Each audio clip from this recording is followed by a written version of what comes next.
Olá, eu gostaria de desejar sobre as vidas de todos aqueles que nos ouvem as mais ricas graças e bênçãos do Senhor. Que Ele fortaleça a cada um, que Ele nos dê entendimento da sua verdade e que Ele nos dê esperança e fé para que nós continuemos perseverando nos seus caminhos. E eu gostaria de convidá-los então para que acompanhem a leitura que farei da Epístola de Paulo aos Filipenses, capítulo 1.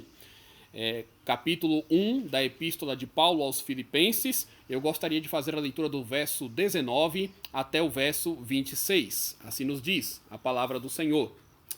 Porque estou certo de que isto mesmo, pela vossa súplica e pela provisão do Espírito de Jesus Cristo, me redundará em libertação, segundo a minha ardente expectativa e esperança de que em nada serei envergonhado. Antes, com toda a ousadia, como sempre também agora, será Cristo engrandecido no meu corpo, quer pela vida, quer pela morte.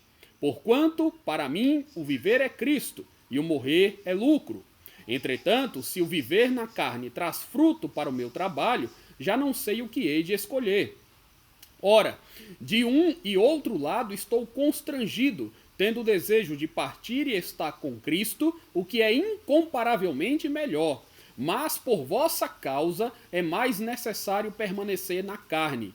E convencido disto, estou certo de que ficarei e permanecerei com todos vós para o vosso progresso e gozo da fé, a fim de que aumente quanto a mim o motivo de vos gloriardes em Cristo Jesus pela minha presença de novo convosco. E eu gostaria também de fazer uma oração inicial. Oremos. Senhor Deus, nós te damos graças porque tu tens nos sustentado em todas as coisas. Sabemos, ó Deus, que tudo aquilo que somos, tudo aquilo que possuímos, vem de ti e não de outro lugar. Por isso, ó Deus, nós rogamos ao Senhor que aumente a nossa fé, que nos dê, ó Pai, entendimento para que compreendamos a tua palavra, que nos dê temor do Senhor para andar, ó Deus, nos teus mandamentos, de acordo com a tua vontade, para buscar, ó Deus, os propósitos que o Senhor estabeleceu para as nossas vidas.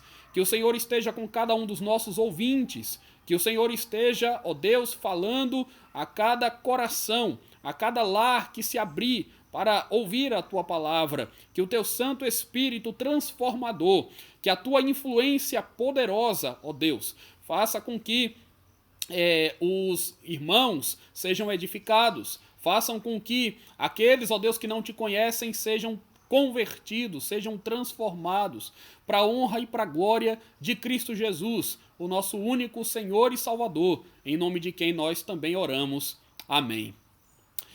Eu quero hoje dirigir a você uma pergunta com apenas duas alternativas possíveis, porque só há duas alternativas possíveis mesmo. E eu gostaria que você respondesse esta pergunta com bastante sinceridade no seu coração. A pergunta é a seguinte: a sua vida é cristocêntrica ou egocêntrica? Em outras palavras, o que eu estou querendo saber é se você compreende que você vive para Jesus Cristo ou se você compreende que tem vivido para si mesmo e tão somente para si mesmo. Antes que você se apresse em suas conclusões, reflita um pouco em suas prioridades. Pense em quais foram as suas últimas decisões. Avalie a forma como você tem administrado o seu tempo. Analise o seu cotidiano, seus critérios de julgamento, seus métodos de ação. Considere ainda o seu período de estudos, de trabalho e dentro do ambiente familiar. Investigue o seu interior e veja o que te move, o que te impulsiona, quais são os seus maiores objetivos. E talvez, depois destas coisas, você esteja mais apto a dizer com convicção se no altar do seu coração está Jesus Cristo ou se no altar do seu coração está você mesmo. De fato, essa é a nossa grande luta. A nossa grande luta é contra a idolatria, é contra os ídolos que talvez existam no nosso coração, é contra a exaltação de si próprio. E no lugar de nós então nos colocarmos nesta posição de altivez, nós devemos honrar e glorificar o nome do Senhor. há uma passagem das Escrituras em que Jesus traz um grande desafio a todos aqueles que querem se tornar seus discípulos. Ele diz: se alguém quiser vir após mim, a si mesmo se negue, tome a sua cruz e siga-me.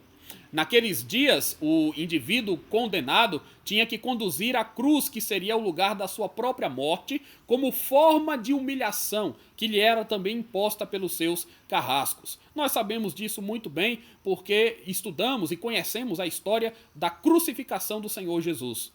Com as palavras do versículo que nós acabamos de destacar, Jesus estava ali, na verdade, exortando a todos nós, a todos os seus seguidores, para que nos disponhamos a abdicar do nosso próprio eu. Ele está ali falando da negação e da crucificação de toda uma mentalidade, de todo um estilo de vida caracterizado pelo egoísmo. Os homens tendem ao egoísmo. Os homens tendem a viver para si mesmos. Cristo está ali revelando que ninguém poderá andar com ele, a menos que os valores e a dinâmica da própria vida sofram uma grande transformação, a ponto de serem redirecionados para Deus. Esse é o grande desafio. Nós temos uma vida que está sendo direcionada ou redirecionada para Deus. E não há uma terceira opção aqui, porque ou você vive tendo o Senhor como alvo maior, ou você vive focado em si próprio.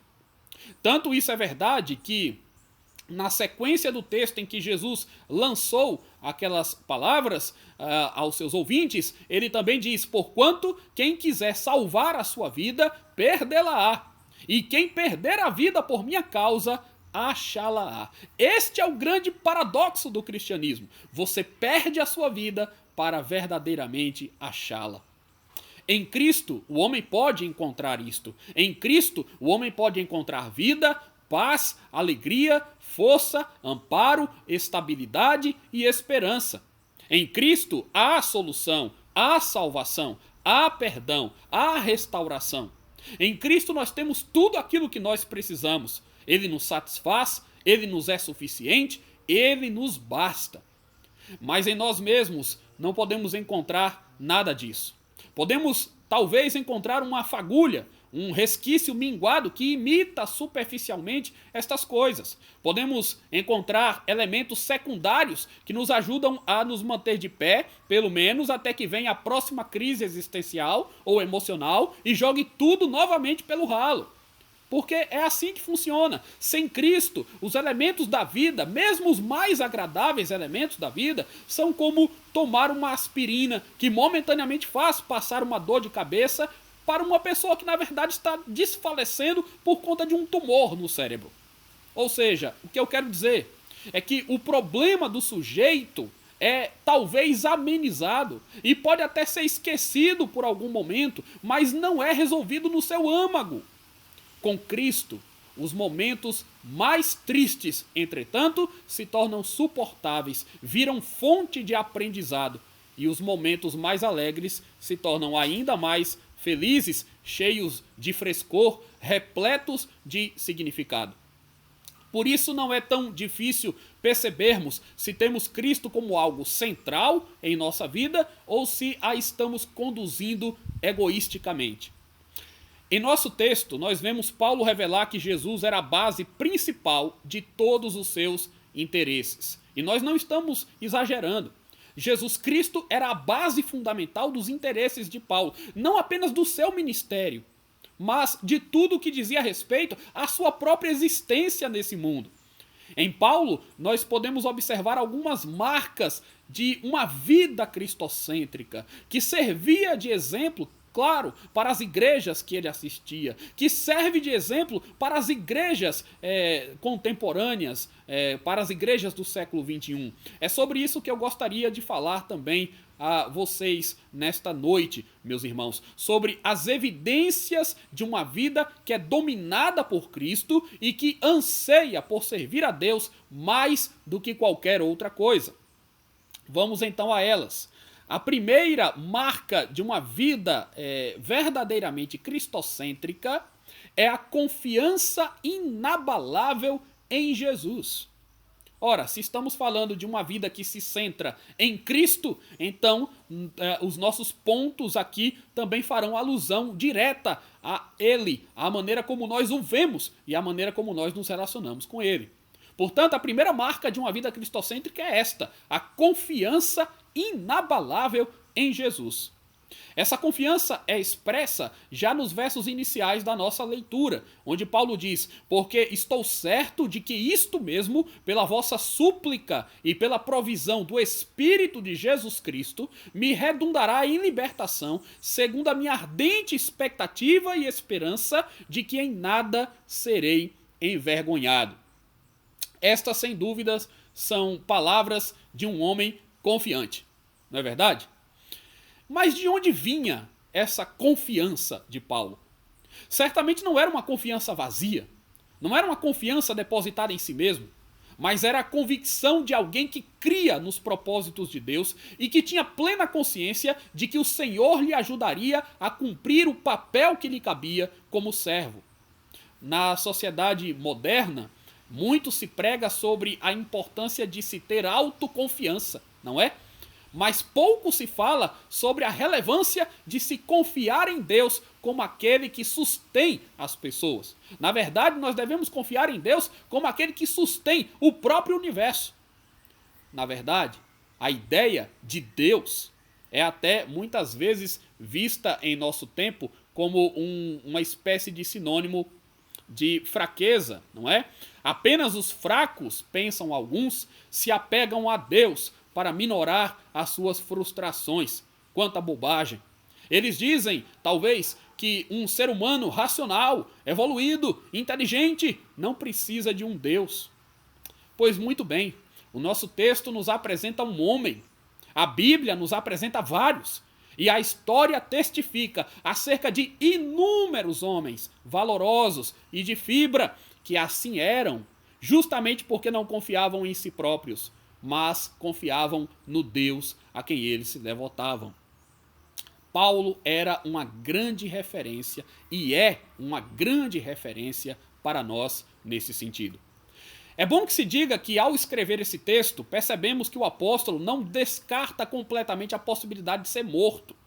Sim, Paulo está preso, ele escreve da prisão, ele não sabe se ele vai sobreviver, mas está claro que ele entendia que as chances de ser solto novamente eram maiores, pareciam maiores. Em primeiro lugar, porque essa era a leitura contextual que ele conseguia fazer de dentro da cela romana onde ele se encontrava.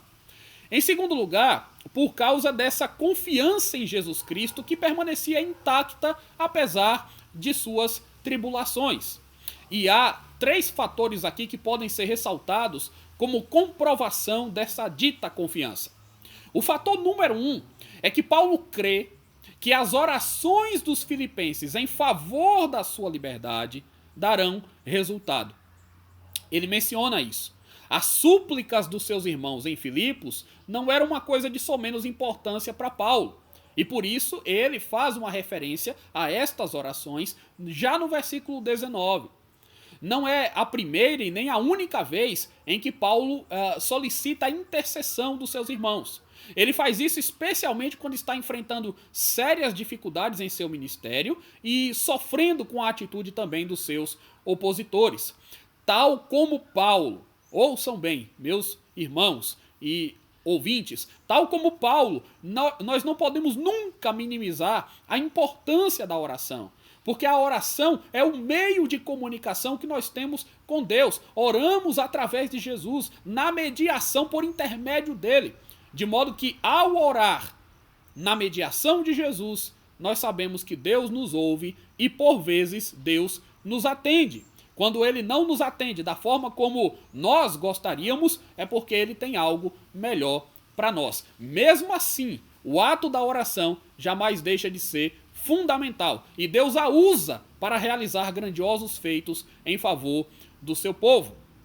Portanto, a oração é fundamental, a oração é importante. Os servos de Deus, a igreja de Deus, o povo de Deus deve sempre buscar a Deus em oração, deve sempre interceder pelos seus irmãos, deve sempre sustentar o ministério daqueles que pregam a palavra, orando por eles. Então Paulo pedia para que a igreja de Filipos o acompanhasse em oração, para que a igreja também suplicasse a Deus por ele em oração.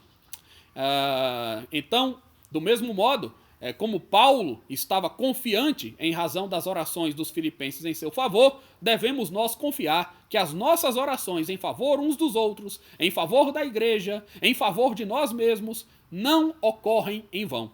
Elas trazem muitos frutos que nós podemos ver de imediato e outros que nem sempre podemos constatar tão rapidamente. O fator número 2 era a fé que Paulo tinha na providência divina. Isso também merece destaque, não é? A essa altura, o apóstolo Paulo já tinha passado por muita coisa. Ele já estava experimentado com esse tipo de situação. E ele entende que Deus proverá o seu livramento, porque provavelmente o Senhor ainda teria desígnios a se concretizar antes que a vida de Paulo se findasse. Ele cria na providência. A nossa fé na providência de Deus não pode se esvair jamais, porque o nosso Deus não está alheio a nada e nem a ninguém. Ele comanda todas as coisas, ele tem planos, ele move corações, ele promove ou permite todos os eventos e os acontecimentos gerais ou particulares. Paulo estava preso, mas Paulo sabia que Deus tinha em mente o progresso do evangelho. Deus queria que Paulo exercesse parte do seu ministério, inclusive naquela prisão, fazendo a mensagem da graça chegar à guarda pretoriana, às autoridades romanas e a muitos outros. Isso também se insere aqui no contexto desta carta aos Filipenses. Então, isso nos mostra que não existe, de fato, casualidade. Não existe fatalidade. Surpresas imprevistas, quando o assunto é Deus. Deus não se surpreende por coisa alguma, porque Ele decreta todas as coisas. Porque Ele é soberano sobre todas as coisas. Ele está na direção do seu viver. Ele está na direção da igreja, ele está na direção do mundo. Não há nada que alguém possa fazer que venha a mudar isto. Tudo ocorre no tempo e da forma como Deus determina. Ele é Deus. De modo que a nossa confiança no Altíssimo precisa permanecer constante ou se renovar, caso ela tenha, por alguma razão, se estremecido. O fator número 3, que Paulo crê que ainda será posto em liberdade, está no fato de que ele acredita que Deus não permitirá que ele seja envergonhado. Ele usa essa expressão. O sentido disso, porém, nós trataremos mais adiante em nossa mensagem. Mas a conjunção desses fatores, desses 3 fatores, dava a Paulo a plena confiança em Jesus Cristo, que ocupava os seus pensamentos e de quem ele não tirava os olhos. Paulo sabia que Deus tinha propósitos a cumprir na sua vida e ele haveria de cumprir. Paulo sabia que Deus tinha propósitos para cumprir na vida da igreja de Filipos e ele ia cumprir. Paulo tinha uma confiança inabalável. Ele tinha uma confiança muito sólida em Jesus Cristo. Você também tem? Você tem uma confiança sólida e inabalável em Jesus Cristo? Uma das marcas da vida do cristão, uma das marcas de uma vida cristocêntrica, de uma vida que é centrada em Deus e não em si mesmo, é a confiança inabalável em Jesus.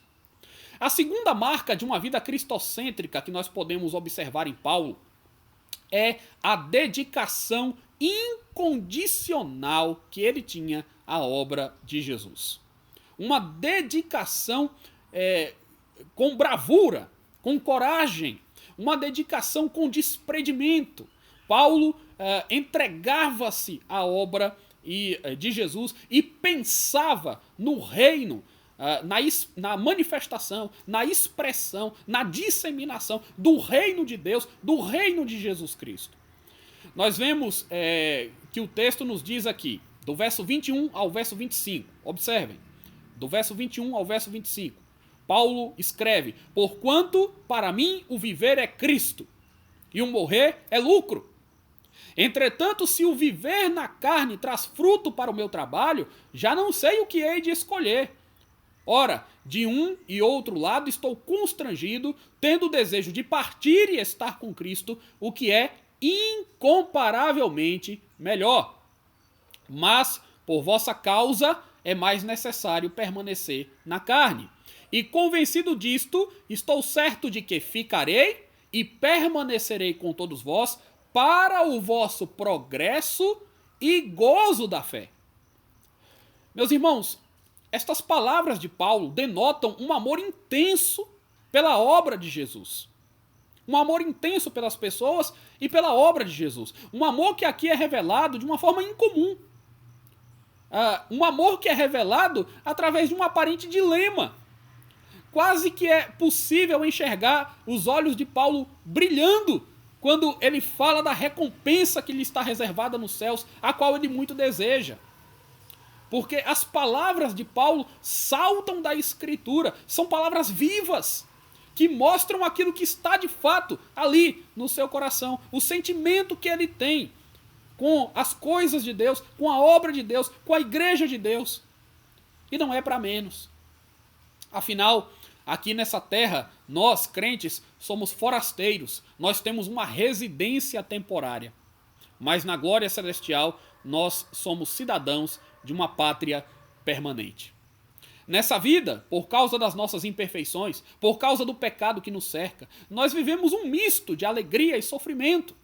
Mas, na glória celestial, nós teremos alegria eterna. Alegria eterna e tão abundante que não haverá sombra e nem espaço para qualquer tipo de dor, qualquer tipo de lamento, qualquer tipo de sofrimento. Aqui nós estamos em constante combate com a iniquidade. Nós estamos combatendo contra os inimigos da fé, contra as forças espirituais do mal. Mas no céu, com o Senhor, a nossa realidade não será mais de lutas. Será uma realidade de gozo perene, sem preocupações, sem angústias. Por entender isso, é que Paulo então pôde dizer: para mim, o viver é Cristo e o morrer é lucro. E ele também disse: eu tenho o desejo de partir e estar com Cristo, o que é incomparavelmente melhor. Não há, observem, não há no coração de Paulo nem a mais leve dúvida de que ao morrer ele estaria para sempre com Jesus. E nem pode haver essa dúvida em nossos corações. Você crê nisso? Que como crente no Senhor, ao morrer, você estará com Ele para sempre. Nós não devemos pensar na vida eterna como algo distante, então, como uma possibilidade. Nós devemos pensar na salvação e na vida eterna como algo próximo, certo, seguro e concreto. Paulo era um homem que não temia a morte, porque ele sabia que em Cristo Jesus a morte já estava derrotada.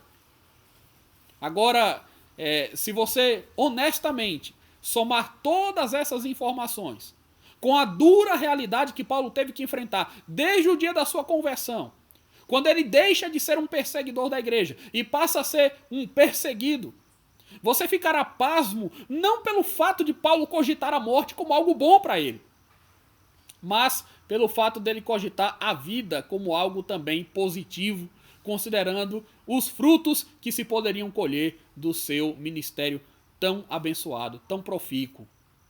Vejam que ele não apenas diz que morrer era um ganho, ele afirma que o viver era um ganho também. Ele diz que morrer seria algo vantajoso para ele no contexto em que ele estava, porque ele estaria com Deus e livre dos problemas, mas ele também afirma que o viver é Cristo. Então, vejam, o crente jamais perde a razão de viver, porque a razão de viver do crente é Jesus Cristo. E como nunca poderemos perder a Jesus, então nunca poderemos perder a razão de viver. É simples assim. Crentes desesperados, pensando na morte para resolverem seus problemas como uma solução, sem coragem e sem disposição para a vida, como se nada pudessem fazer para o trabalho de Deus, para a obra do Senhor, é um contrassenso. É um contrassenso. Outra coisa, essas duas frases de Paulo, não podem ser dissociadas. Para mim, o viver é Cristo, ele disse, e o morrer é lucro. Precisamente, porque Paulo vivia para Cristo, morrer era um lucro. A morte não pode significar ganho algum para alguém que não vive em prol de Cristo. Ouça bem, a morte não é lucro para alguém que não vive para Cristo. Alguém que vive para Cristo pode dizer que o morrer é lucro. Alguém que não vive para Cristo não pode dizer isso. A morte, na verdade, a morte física, na verdade, se torna bastante perigosa, porque a nossa existência não se finda com a morte física. Pessoas que estão distantes de Jesus só têm a perder quando morrem. Mas quando se vive para o Senhor, também se morre para o Senhor. Quando se vive para o Senhor, também se morre para o Senhor. Quer pois vivamos, quer pois morramos, nós somos do Senhor. Nós glorificamos o Senhor. Nós pertencemos ao Senhor. E aqui está a sua grande prova de amor pela obra de Deus. Porque mesmo sabendo que ele viria a desfrutar dos céus, Paulo tinha a percepção de que ele precisava ainda continuar, porque havia um trabalho a ser realizado e ele precisava colaborar, doando mais de si. Se por um lado ele está convicto de que quando a sua vida terrena chegar ao fim, ele irá para o Senhor, por outro lado, ele dá sinais de que entende que naquele momento Deus está lhe mostrando como é importante permanecer um pouco mais. Era importante permanecer um pouco mais. Pelas almas que ainda seriam conquistadas, pelos crentes que ainda seriam edificados, pelas igrejas que precisavam ser solidificadas, muitas delas inclusive influenciadas ainda pelo paganismo, com a presença sempre perigosa dos falsos profetas que traziam heresias. Paulo tinha noção da importância do seu trabalho. E ao pensar assim, ele está pronto para permanecer aqui se Deus quisesse dessa forma. Essa é a compreensão que ele tem. Será que nós temos amado a obra do Senhor dessa maneira, a ponto de pensar mais em Cristo e em nossos irmãos do que em nós mesmos? Observem que Paulo não está nesse contexto desejando a morte por estar deprimido, frustrado, amargurado. Ele não fala da morte nesses termos. Ele não fala da morte como se a sua vida tivesse perdido o total sentido. Não. Ele fala da morte como algo que vai levá-lo para perto de Deus. Portanto, morrer era lucro, mas ao mesmo tempo ele está desejoso de viver, se assim Deus quiser, para fortalecer a obra de Deus nesse mundo. Essa é a questão. Ele não está dizendo para Deus, Senhor, eu não aguento mais essa vida, minha vida não faz sentido, eu sou um inútil, eu quero morrer. Não é isso que ele está dizendo. A sua ênfase é totalmente diferente. Ele está dizendo, sim, para os seus irmãos de Filipos, mais ou menos o seguinte: meus queridos, meus irmãos, eu sei que o céu é a coisa mais maravilhosa que há. E tão maravilhoso é o céu, que sinceramente eu não vejo a hora de estar lá com o meu Senhor Jesus, desfrutando de todas as boas venturas que os crentes ali encontrarão. Mas se Deus quer que eu permaneça aqui entre vocês, dando continuidade ao meu trabalho, eu farei de bom grado, destemidamente, ainda que eu tenha que padecer algumas coisas. Porque eu amo a Jesus Cristo e gostaria de estar perto dele, porém eu amo os meus irmãos e eles ainda precisam de mim. Então Paulo mais ou menos chega a essa conclusão: eu não posso ser egoísta, eu não posso pensar apenas em mim, eu não posso pensar apenas em me livrar das tribulações, eu tenho que pensar na obra de Deus e no bem da igreja. E pela obra de Deus e pelo bem da igreja, eu estou até mesmo disposto a ficar, a suportar um pouco mais, a enfrentar todas estas lutas e todas estas provas. Há pouco, Paulo tinha tratado sobre irmãos que faziam a obra do Senhor por motivações pecaminosas. Se você for ler a carta e for ler o capítulo 1, você vai ver isso. Paulo dizia que tinha gente pregando a Cristo por inveja, por porfia, não é? Estes faziam o que faziam tendo em vista os seus interesses apenas. Eles eram egocêntricos. Eles queriam aparecer. Paulo não. Paulo fazia o que fazia por amor. e porque ele queria muito e muito ver o êxito da obra de Jesus. Paulo era cristocêntrico e não egocêntrico. A forma como nós fazemos a obra de Deus, nossas motivações, as nossas perspectivas, definem o que nós somos nesse sentido. Como tem sido, então, a sua dedicação a Cristo? Pense nisso. E com que disposição de espírito você tem realizado a obra de Deus? A dedicação incondicional à obra de Jesus é, sem dúvida, uma marca de uma vida cristocêntrica. Há uma terceira. A terceira marca de uma vida cristocêntrica que nós podemos observar em Paulo é o seu interesse supremo na glória de Jesus. Paulo tinha um interesse supremo, maior, absoluto, na glória de Jesus. Há dois momentos em que, de um modo muito direto, Paulo retrata esse seu interesse. Um é na segunda metade do versículo 20. O outro momento é já no verso 26. Comecemos então pela parte correspondente ao verso 20, onde ele diz: antes, com toda a ousadia, como sempre, também agora será Cristo engrandecido no meu corpo, quer pela vida, quer pela morte. Vejam, será Cristo engrandecido no meu corpo. Quer eu viva, quer eu morra. No verso anterior, Paulo já tinha falado sobre a provisão do Espírito. Pois bem, esse mesmo Espírito é quem lhe daria forças para resistir bravamente a todas as dificuldades daquela prisão, sem jamais ceder diante dos seus opressores ou negar o nome do Senhor, uma vez que muitos cristãos naquela época eram ameaçados e recebiam intimidações diversas com esse propósito. E nós sabemos também, até pela nossa experiência como crentes, que é assim que o Espírito age. E quando nós nos sentimos fracos, ele nos reveste de forças. E quando estamos tristes, ele nos consola. E quando estamos abalados, ele nos reanima. E quando estamos sem nenhuma esperança, ele nos traz às memórias as promessas de Deus que nos revigoram. E é por isso que nós podemos entender que a nossa suficiência vem de Deus.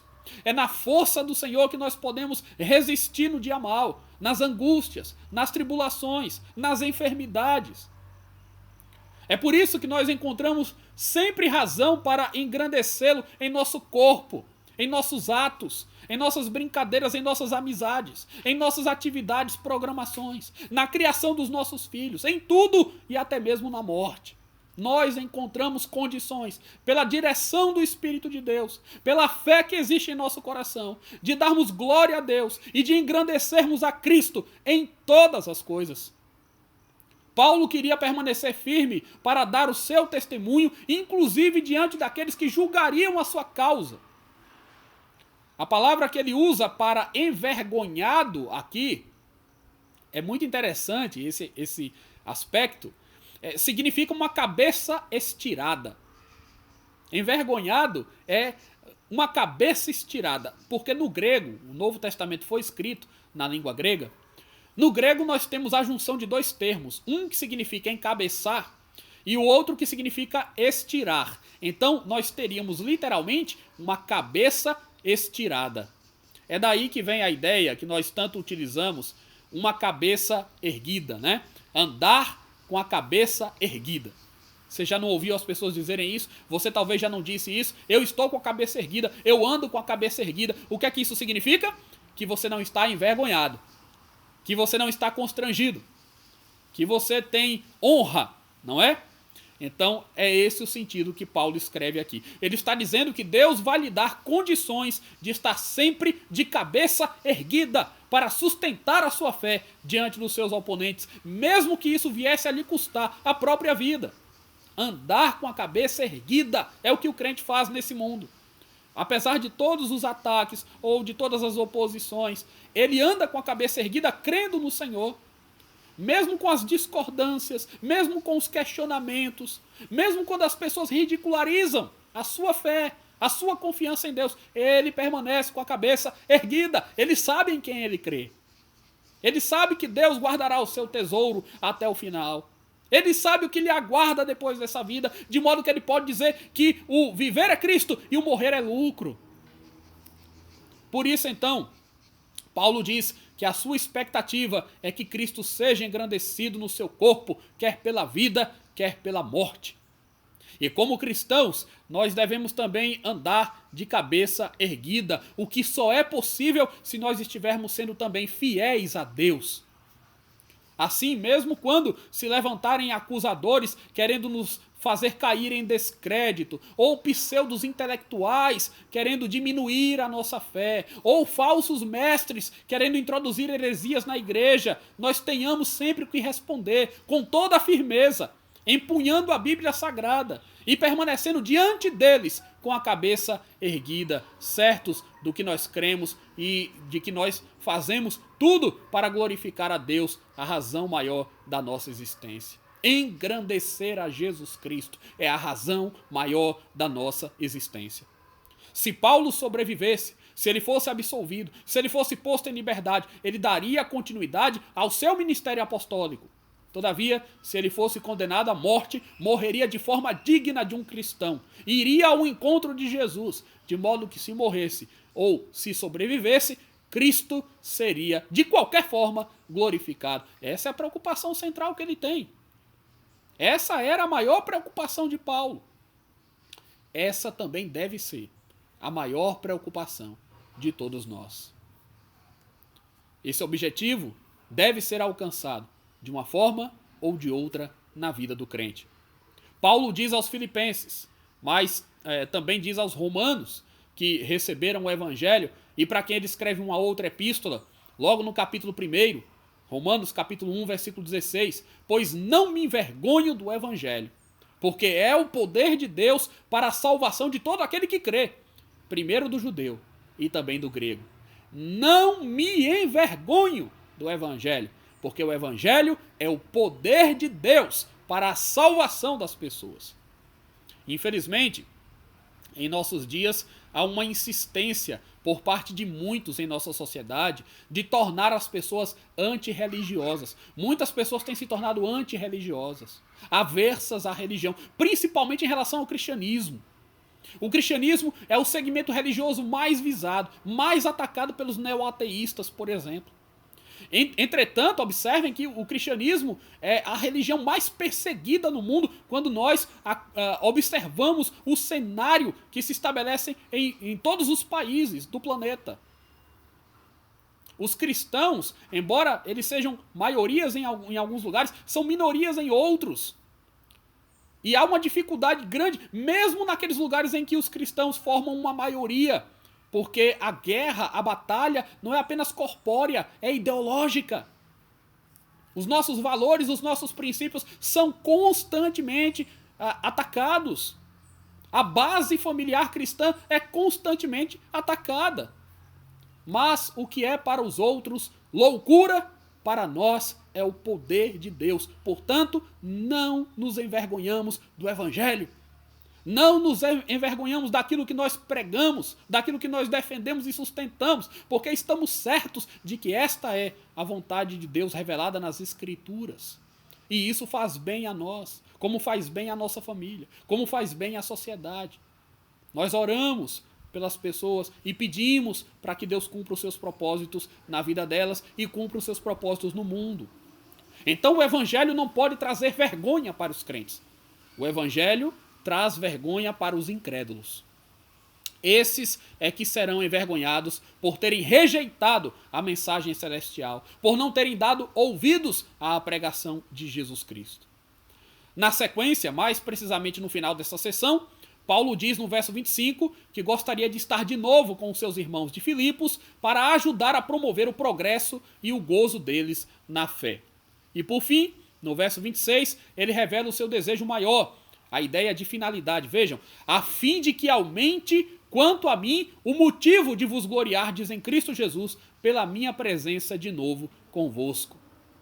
Quer dizer, o raciocínio de Paulo era de que o prolongamento da sua vida proporcionaria mais frutos entre os filipenses, o progresso espiritual deles, e também serviria para os seus irmãos terem um motivo maior para glorificar a Deus. Então eles teriam mais uma razão para louvar e para engrandecer a Cristo, porque assim Paulo teria sido livrado das suas cadeias. Quer dizer, muito mais do que um efeito sentimental, meramente, o livramento de Paulo teria um efeito espiritual e cultico na vida dos filipenses. Eles iriam adorar a Deus, eles iriam crescer espiritualmente, eles iriam se alegrar sobremaneira no espírito. Eles estariam certamente mais confiantes em Deus ao verem que Paulo fora posto em liberdade. Quer dizer, isso nos mostra que Paulo, como um homem cuja vida girava em torno de Jesus Cristo, tinha supremo interesse na glória do Senhor, na glória de Jesus. Em tudo o que fazia, Paulo tinha sempre em mente glorificar mais e mais a Jesus Cristo. Assim nós devemos ser. Assim nós devemos ser. Enquanto Deus nos conceder tempo de vida, que procuremos ser úteis à sua causa. Procure um jeito, tente pensar em formas de ser útil à causa de Cristo. Que nós busquemos o progresso e o bem dos nossos irmãos. Que nós troquemos entre nós experiências para que todos vejam o quanto o Senhor é bondoso, para que todos tenham razões de sobra para glorificá-lo mais e mais. É isso que move a nossa vida. Diante de tudo isso, será que nós temos uma vida cristocêntrica ou egocêntrica? É a pergunta que faço novamente. Onde estão as marcas de Jesus em nós? Confiamos nele na saúde e na doença? Na riqueza e na pobreza, na vida e no perigo de morte. Nós temos nos dedicado à obra de Jesus sem esmorecer, entendendo que o viver é Cristo, que a nossa vida se resume e se explica nele, entendendo que a morte nos fará encontrá-lo e nos dará uma vida ainda mais plena nele. Nós temos tido interesse supremo na sua glória, agindo com ousadia e intrepidez diante dos nossos adversários, andando dignamente de cabeça erguida, dando o nosso testemunho de fé, testemunhando do seu evangelho aos crentes e aos descrentes com quem nós convivemos. Será que fica claro para as pessoas que para nós o viver é Cristo? Será que é isso que nós demonstramos nas redes sociais? Que Cristo é o objeto maior dos nossos interesses? Será que é isso que nós demonstramos nos nossos relacionamentos? Estamos dispostos a sermos leais a Deus em todo o tempo, meus irmãos? Para encerrar, eu quero ler o versículo 21 do nosso texto.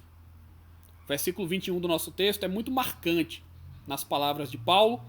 Ele vai então nos dizer o que é que o movia, não é? Nesse versículo especificamente. Paulo diz: porquanto, para mim, o viver é Cristo e o morrer é lucro. Que Deus assim nos abençoe.